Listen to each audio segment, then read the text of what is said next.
Salam olahraga, apa kabar teman-teman semua? Semoga dalam keadaan sehat. Mengenai dari laga kemarin malam dari grup itu masuk ya, ada 2 bil masuk. Mudah-mudahan untuk laga malam hari ini lebih baik ya. Oke, terlihat di laga ini Leeds United menghadapi Nottingham dari lanjutan Liga Premier Inggris ya. Leeds dengan formasi 3-5-2, sedangkan Nottingham dengan formasi 4-2-3-1. Terlihat di laga ini sudah pemain akan absen untuk Leeds, sedangkan Nottingham ada 4 pemain mereka ya. Klasemen sementara di mana Leeds berada peringkat 16, Nottingham peringkat 17 ya, poin yang sama, perbedaan dalam form mencetak gol saja. Tim yang diunggulkan masih Leeds ya. Jadi untuk laga terlihat dari head to head terakhir, walaupun Nottingham meraih kemenangan di kandang menghadapi Leeds dengan skor 3-1. Dan saya mengira di laga ini mungkin ada beberapa perbedaan, ada 2 kemungkinan kemenangan Leeds di kandang menghadapi Nottingham ataupun bisa berakhir skor imbang 90 menit. Memasuki laga yang kedua, saya membahas pertandingan dari Serie A Italia. Di laga ini mempertemukan tuan rumah Verona menghadapi Pisa ya. Terlihat di laga ini Verona dengan formasi 3-5-2, sedangkan Pisa dengan formasi 3-4-2-1 ya. Terlihat di laga ini tuan rumah Verona terlihat ada 6 pemain mereka akan absen dan 4 pemain dari tim tamu Pisa. Klasemen sementara adalah lanjutan Serie A Italia di mana tuan rumah Verona berada peringkat 20 juru kunci, begitu juga dengan Pisa peringkat 19 ya, poin yang sama, perbedaan dalam form mencetak gol saja ya. Sedikit melihat dari head-to-head terakhir, bukan kemenangan, ini skor imbang ya di head-to-head terakhir. Jadi untuk laga ini ada 2 kemungkinan, kemenangan Verona ataupun imbang. Memasuki di laga yang ketiga, saya membahas pertandingan dari La Liga Spanyol. Di laga ini mempertemukan tuan rumah Celta Vigo menghadapi Osasuna ya. Terlihat di laga ini di mana tuan rumah Celta Vigo dengan formasi 3-4-3, sedangkan untuk kubu tim tamu Osasuna terlihat dengan formasi 4-4-2. Untuk tuan rumah Celta Vigo, 3 pemain akan absen, begitu juga dengan tim tamu Osasuna memiliki 3 pemain mereka yang absen atau mengalami cedera ya. Klasemen sementara dari lanjutan La Liga Spanyol di mana tuan rumah Celta Vigo berada di peringkat 7 sementara dengan meraih 33 poin, sedangkan untuk kubu tim tamu berada di peringkat 9 dengan meraih 26 poin dari 22 laga. Sedikit melihat dari head terakhir di mana pada waktu itu kedua tim sudah sempat bertemu pada tahun 2025, berakhir dengan kemenangan tim tamu Celta Vigo di kandang Osasuna dengan skor 3-2 ya.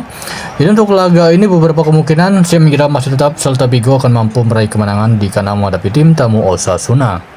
Memasuki laga yang keempat ya, tepatnya dari Bundesliga Jerman mempertemukan tuan rumah Union Berlin menghadapi Frankfurt. Terlihat di laga ini Union Berlin dengan formasi 3-4-2-1 ya, sedangkan Frankfurt dengan formasi 3-4-2-1. Oke, ini formasi yang sama ya, mungkin dekat di jam kick-off akan ada beberapa perbedaan dan perubahan ya.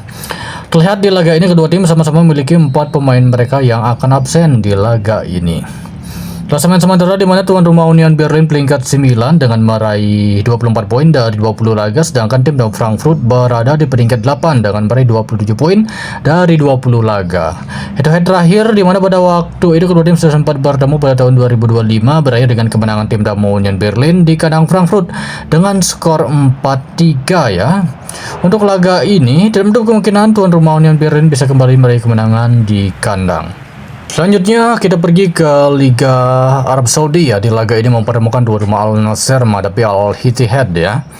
Oke, di mana di laga sebelumnya Al Nassr meraih kemenangan di kandang Al Riyadh dengan skor 1-0, sedangkan Al Ittihad meraih kemenangan di kandang sama menghadapi Al Nigma ya. Kedua tim sudah sempat bertemu pada tahun 2025 di mana pada waktu itu kemenangan tim tamu Al Ittihad di kandang Al Nassr dengan skor 2-1. Tetapi untuk laga ini mungkin ada beberapa perbedaan ya. Klasemen sementara Al Nassr peringkat 3, Al Ittihad peringkat 6. Untuk laga ini tidak menutup kemungkinan nampaknya Al Nassr bisa meraih kemenangan di kandang menghadapi Al Ittihad. Berikutnya saya pergi ke Eredivisie Belanda. Di laga ini mempertemukan tuan rumah NEC Breda menghadapi Excelsior ya. Terlihat di laga ini NEC Breda dengan formasi 5-3-2, sedangkan untuk kubu tim tamu Excelsior dengan formasi 4-2-3-1 ya. Terlihat ada 2 pemain akan absen untuk tuan rumah NEC Breda, sedangkan Excelsior tidak ada pemain mereka yang mengalami cedera ya. Terlihat dari hari terakhir kemenangan tuan rumah Excelsior di kandang dengan skor 1-0. Klasemen sementara di lanjutan Eredivisie Belanda di mana tuan rumah NEC Breda ini berada peringkat 17 zona merah dengan meraih 16 poin dari 21 laga, sedangkan Excelsior berada di peringkat 13 sementara ya. Untuk laga ini tidak menutup kemungkinan tuan rumah akan mampu meraih kemenangan di kandang menghadapi tim tamu Excelsior. Kemudian kita pergi ke La Liga 2 Spanyol. Di laga ini mempertemukan tuan rumah Leganes menghadapi Granada ya. Terlihat di laga ini kedua tim dengan formasi yang sama 4-3-3. Oke, untuk laga ini tuan rumah Leganes ada 3 pemain mereka yang akan absen dan 1 pemain dari tim tamu Granada. Terlihat dari klasemen sementara ini nampaknya pertandingan papan bawah di mana tuan rumah Leganes berada di peringkat 14 sedangkan tim tamu Granada berada di peringkat 15 sementara. Poin yang sama dari 24 laga, hanya perbedaan dalam cetak gol dan jumlah kebobolan saja. Jadi untuk laga ini setelah melihat dari head-to-head terakhir, kemenangan Leganes di kandang Granada dengan skor 2-0, dan untuk laga ini saya mengira tuan rumah Leganes masih menjadi tim yang diunggulkan dan mampu bisa meraih kemenangan.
Substitution in progress.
Substitutions taking place.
Raul. Coming on the field is number 17, De Bruyne.